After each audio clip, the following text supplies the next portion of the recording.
Oi pessoal, tudo bem com vocês? Espero que sim. Eu sou a professora Ana Paula Mendorfer, professora da UAB EAD do curso de licenciatura em filosofia na UFPEL, da UFPEL. E hoje é a nossa quinta aula sobre o Frege. O Frege é um precursor da filosofia analítica e também é considerado o pai da lógica simbólica. Lá no e-aula deixei para vocês algumas coisas sobre ele, principalmente sobre como ele lida com a noção de significado. Porque para ele tomava que o significado tinha que vir de dois aspectos, do sentido e da referência. E como é que isso funciona, professora? Vocês vão me perguntar. Bom, quando eu tenho um nome próprio, como Sócrates, Aristóteles, Platão, eu posso simplesmente só falar o nome deles, designar o nome deles. Sócrates, Platão, Aristóteles, Descartes, Kant, Russell e assim por diante. Quando eu só falo o nome próprio, o sentido da palavra seria o nome que eu estou dizendo e é onde ele se encaixa.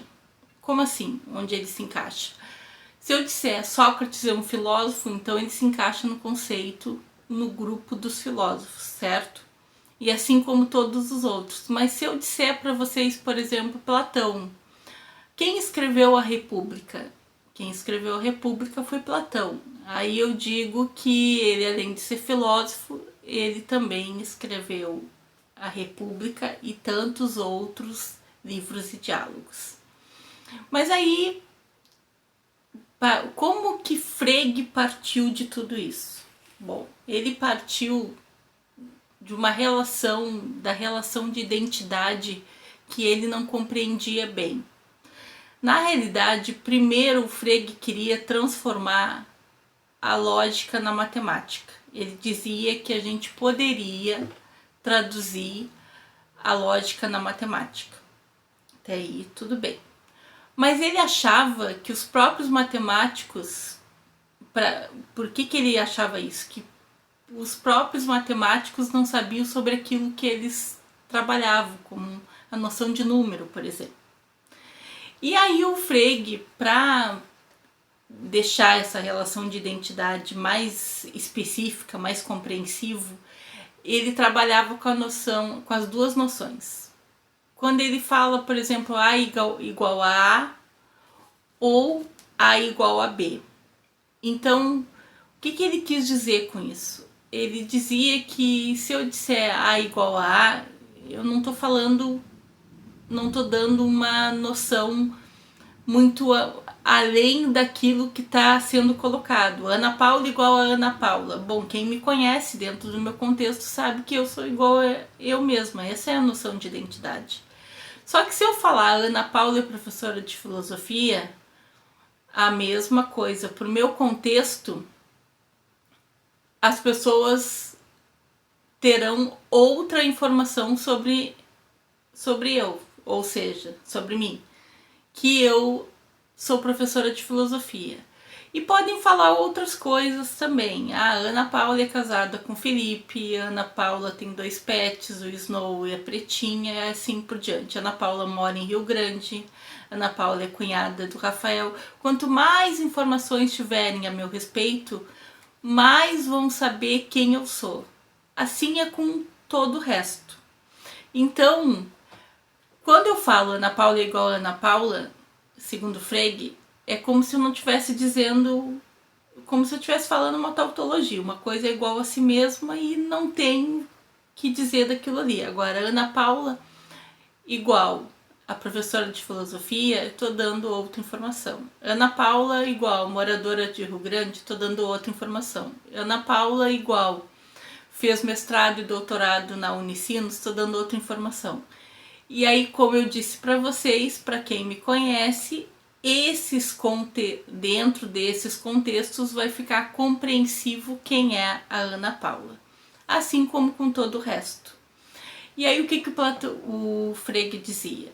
Que Frege dizia que quando eu estou falando Ana Paula é igual professora de filosofia, que seria Ana Paula é A e professora de filosofia é B, então o sentido da frase, do significado, o significado disso, o sentido disso, é aquilo que está sendo escrito ali. Ana Paula, professora de filosofia. E a referência, que é chamado em alemão de Bedeutung, seria o próprio termo, o próprio objeto, que no caso é a Ana Paula, que sou eu. Então o sentido e a referência para o Frege, ele tem essa dimensão de os dois unir em si mesmo o significado. Ah, mas professora, mas a senhora colocou lá para nós que os nomes próprios não são falados só com um nome apenas. Isso não é só com um nome. A gente pode falar, por exemplo, o marido de Xantipa. Quem que a gente está se referindo? Ao Sócrates. Aquele que escreveu a República. Quem que a gente está se referindo? Ao Platão. Isso é uma descrição definida, que é outro modo de falar de nomes próprios também. É um jeito de designar, denominar os nomes próprios. Mas eu posso também usar os pronomes. Ela veio aqui. Ela foi em Pelotas. De quem que eu estou falando? Aí isso vai depender de contexto. Eu posso falar dos pronomes demonstrativos, como por exemplo, esse livro é sobre filosofia analítica. Como eu estou apontando para o livro, mostrando o livro para vocês, vocês sabem bem o livro que eu estou falando, que é o da Zahara Editor, do Danilo Marcondes, um dos livros que eu indiquei para vocês, que é dos primeiros passos. Beleza? Mas quando eu falo tanto dos pronomes demonstrativos quanto dos pronomes de tratamento, ela, eu, tu, o que eu preciso? Eu preciso do contexto bem definido para dizer sobre que eu estou me referindo. Só que tudo isso para dizer para vocês que são expressões denotativas, referenciais, certo? Bom, gente, fora essa explicação inicial que eu queria dar para vocês, que tá lá no e-aula já, sobre o sentido e referência, que eu só vou falar sobre os nomes próprios, não vou falar das frases para não complicar mais, no caso do Frege, né? Eu gostaria também de colocar para vocês qual a contribuição de Frege à filosofia analítica, já que, como eu disse para vocês, ele é um dos precursores da filosofia analítica, certo? Então vamos lá, eu vou ler uma parte só, tá? Tem 6 páginas aqui, não vou ler tudo. Eu vou ir com vocês até onde for mais razoável sobre a questão do significado. Então, a contribuição de Frege à filosofia analítica. Em primeiro lugar, anteriormente, nas outras páginas do livro, ele tomou como, o Marcondes, né, tomou como base uma interpretação de Alberto Koffa, que foi mencionada no surgimento dessa tradição no século XIX, a partir da reação de Kant e ao kantismo por parte dos filósofos e teóricos da ciência como Bernard Bolzano e posteriormente o próprio Frege. Na verdade, essa relação entre a teoria kantiana do conhecimento e o desenvolvimento da tradição semântica, especialmente no caso de Frege, tem 2 aspectos. Por um lado, uma ruptura com a teoria kantiana em seu caráter subjetivista, ou que ainda que seja transcendental, e em seu apelo à intuição pura na constituição do conhecimento.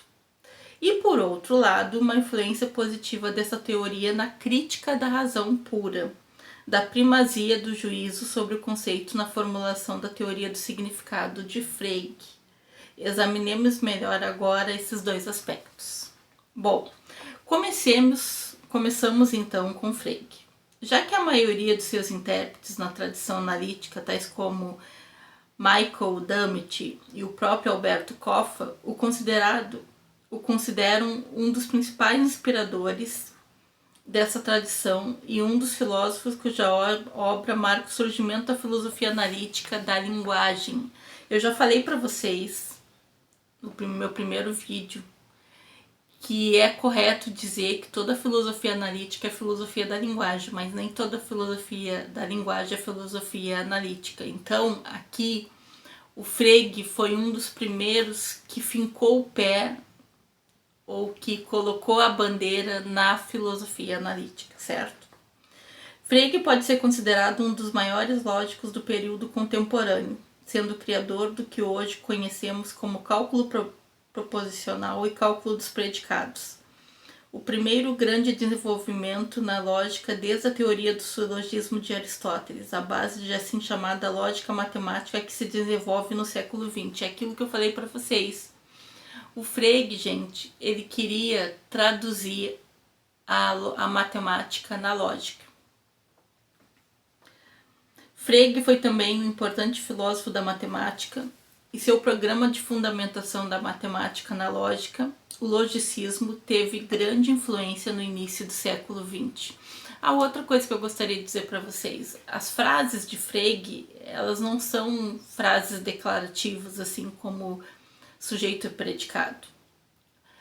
A frase do Frege é função proposicional, o predicado é uma função proposicional e o sujeito é um argumento que completa aquilo. Então, até isso, o Frege ele foi sábio, vamos dizer assim. O que ele queria, na realidade, ao traduzir a lógica, ao traduzir a matemática dentro da lógica, era trazer para nós uma visão mais universal científica, mais universal, dentro da filosofia, certo? Ele conseguiu isso? Não, porque acaba sendo muito restrito, mesmo os cálculos dos predicados, o cálculo proposicional, mesmo ele tendo feito essa manobra de não colocar na sentença sujeito predicado e sim função proposicional e argumento, isso só serve para esse tipo de sentença, né? Qual seja, que a gente pode avaliar como verdadeiro e falso. E mais uma vez a gente vai lá para o silogismo do Aristóteles para dizer o quê? Que as frases declarativas que podem ser determinadas como verdadeiro e falso é um tipo.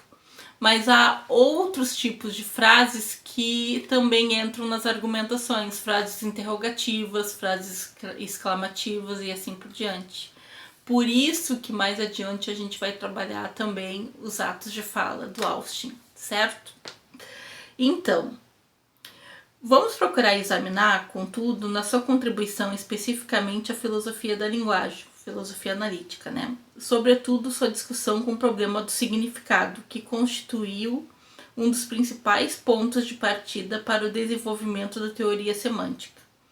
Veremos então em que medida Frege pode ser visto como um dos iniciadores da filosofia da linguagem da tradição analítica. Encontramos no período de Frege, na segunda metade do século XIX, como eu disse para vocês, ele nasceu em 1825, né? 1848, ele morreu em 1925. Uma tentativa por parte de alguns pensadores de defender a autonomia da lógica em relação à psicologia e a uma epistemologia, baseado na análise da produção do conhecimento pelo sujeito, numa linha de discussão inaugurada por Leibniz e desenvolvida por Bolzano. Frege sofre mais diretamente a influência de Lotze, em cuja obra lógica, né, de 1874, encontramos a caracterização de um lugar intermediário entre ambas as posições dominantes, no caso, ambas as posições dominantes da época, né? primeiro lugar, o subjetivismo psicologista, segundo a qual a lógica é o resultado da constituição de nossas mentes. E, em segundo lugar, o objetivismo realista metafísico, segundo o qual as formas lógicas possuem uma realidade autônoma em um mundo de entidades abstratas. Essa discussão desenvolve-se, em parte, tendo como pano de fundo a tese de Kant contra a concepção de Leibniz de fundamentação da matemática na lógica apenas. Aliás, plano esse que o Frege também tinha, né, gente? Encontramos, assim, no século XIX, duas grandes correntes. A kantiana, que propõe a fundamentação da matemática na intuição pura, e a empirista, representada por John Stuart Mill, que propõe a fundamentação da matemática na experiência. Lotze se propõe a retomar o projeto de Leibniz, porém aceitando a posição de Kant de que há na matemática uma base na intuição, entendida como uma forma pura de sensibilidade que nos permite perceber objetos no espaço e no tempo. A partir dessa discussão, surge então a necessidade de se distinguir entre um objeto de conhecimento e seu reconhecimento. Aí que entra o Frege, gente. Frege formula essa distinção em termos da diferença entre atos de asserção subjetivos e o conteúdo objetivo asserido, este sim objeto de investigação do lógico, e que corresponderia à distinção tradicional entre ideia ou representação, que tem uma natureza mental, e seu conteúdo. Então, devendo distinguir-se da seguinte maneira: primeiro, estados mentais subjetivos; segundo, a realidade atual; e terceiro, ideias objetivamente válidas, o domínio dos conteúdos, dos conceitos que pertencem ao domínio da lógica. Esses são os 3 pontos que a gente pode colocar na noção de significado do Frege. A tarefa filosófica passaria a se caracterizar pela investigação do pensamento, no sentido próprio de Frege, como algo de objetivo e atemporal, e não como algo psicológico subjetivo. Na realidade, gente, o Frege, ele quer fugir, como vocês podem perceber, né? Ele quer fugir dessa noção psicológica subjetiva. O pensamento seria algo de impessoal, isto é, para entender a sentença matemática 2 mais 3 é igual a 5, basta reconhecer o pensamento que ela expressa. Não é necessário saber quem a asseriu e em que circunstâncias. Isso que torna o Frege muito próximo da objetividade matemática, da exatidão. É isso que ele queria com a lógica. Quando ele queria traduzir a matemática por meio da lógica, o Frege queria buscar um caminho científico, exato, universal, atemporal, objetivo. Mas acontece que nós sabemos que isso não é possível com toda a linguagem, apenas com aquela linguagem, como eu disse para vocês, declarativa, que o Frege tomou como função proposicional e argumento. Por que função proposicional e argumento, gente? Porque assim, ó, a função proposicional, que seria o predicado, está no ramo dos conceitos, das classes, dos grupos. Sócrates é filósofo. Filósofo é um grupo de pessoas, né, de pensadores, enfim. Platão é filósofo também, Descartes, Kant, Bolzano e assim por diante. O que o Frege quis dizer? Que o conceito, ele é estanque. O que pode mudar são os argumentos, que são o quê? São o sujeito, são os nomes próprios, são as descrições definidas que a gente coloca neles. Por exemplo, o mestre de Aristóteles é filósofo. Quem é o mestre de Aristóteles? Platão, e assim por diante. Assim como com a questão da noção de sentido e referência. O Frege fez de tudo para fugir dessa noção de intuição. Então, por isso que ele estava nesse meio do caminho, entende? Mas se a gente tem a linguagem apenas como a questão de ser avaliada como verdadeiro ou falso, fica complicado a gente querer universalizar as coisas. A gente não consegue universalizar dessa modo. Por isso que a filosofia, ela anda junto com a ciência, mas ela não é ciência. Ela é um tipo de conhecimento. Mas o Frege não aceitava isso, né? Ou pelo menos parecia não aceitar. Então, gente, por hoje é isso. Eu deixei lá para vocês no e-aula o texto sobre o Frege. Claro que só sobre a noção de sentido e referência. O que eu falei hoje foi um pouco da sua contribuição na filosofia analítica e aquilo que ele combatia, aquilo que ele gostaria de propor. Tá certo, gente? Então, até mais. Bye!